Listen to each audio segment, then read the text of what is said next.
அனைவருக்கும் வணக்கம்.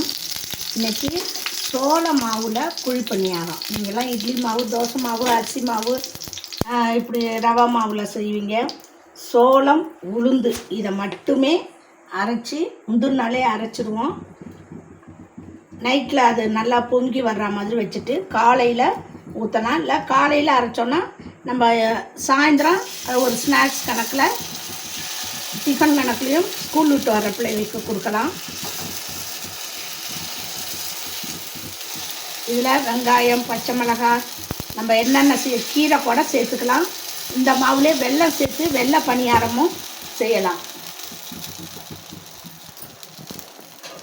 இந்த பணியாரத்துக்கு மாவு ஊற்றின விட்டு மூடி வச்சிடணும். கொஞ்சம் நேரம் அப்படியே மூடி வச்சுட்டு அதுக்கப்புறம் ஒரு 2 நிமிஷம் கழித்து நம்ம திறந்து திருப்பி போடணும்.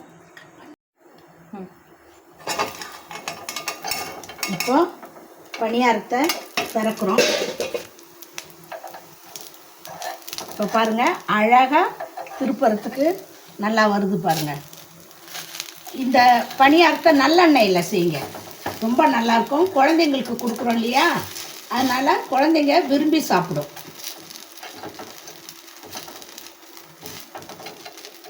நீங்கள் இது செய்யறதுனால கேரட்டெல்லாம் இப்படி மேலே கூட தூவி விடலாம். கேரட்டை சீவி அதை கூட இதில் தூவி விட்டோன்னா அழகாகவும் இருக்கும். அதுவும் கூடுதலான சத்தை கொடுக்கும். ஆனால் அந்த சோள பணியாரன்ற ருசியை கேரட்டு தூவினோன்னா அது மாற்றிடும்.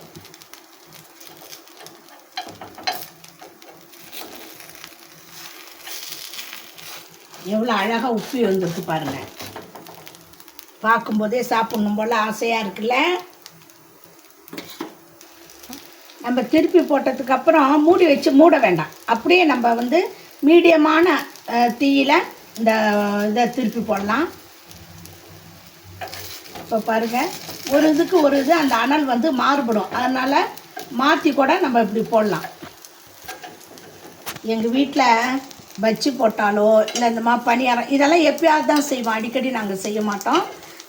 எது செஞ்சாலும் முதல்ல சாமிக்கு வச்சுருவோம்.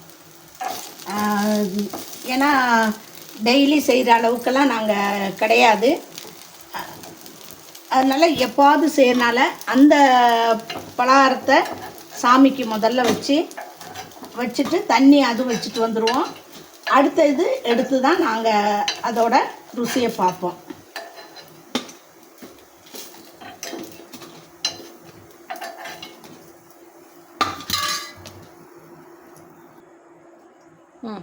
இப்போ 2வது ஈடு ஊற்றுறோம்.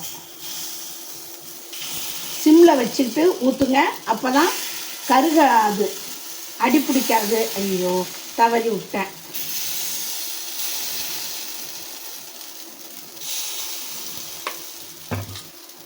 அதை நம்ம வேகும்போது இப்படி அழகாக பிரித்து விட்டுக்கலாம். ஒன்றும் பிரச்சனை கிடையாது.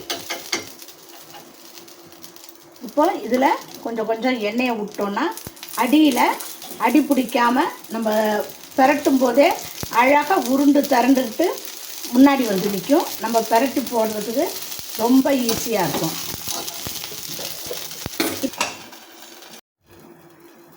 இது பார்க்க எப்படி இருக்குது பார்த்தீங்களா?